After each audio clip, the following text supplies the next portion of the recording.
Selam aleikum hoxh. A mund të jenë shkak mëkatet që nuk na pranohen lutjet? Wa alaikumus salam wa rahmatullah.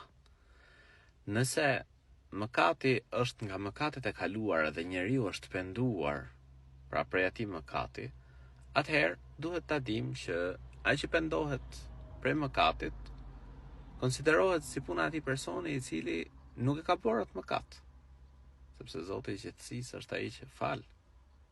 Pra nëse je penduar, kjo nuk ndikon tek pranimi i lutjes.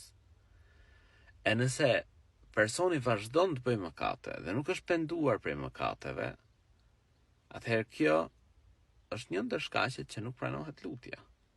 Prandaj është e udhës që besimtari vazhdimisht pendohet, vazhdimisht kthehet tek Zoti i gjithësisë, vazhdimisht të përmirësoj veten e tij.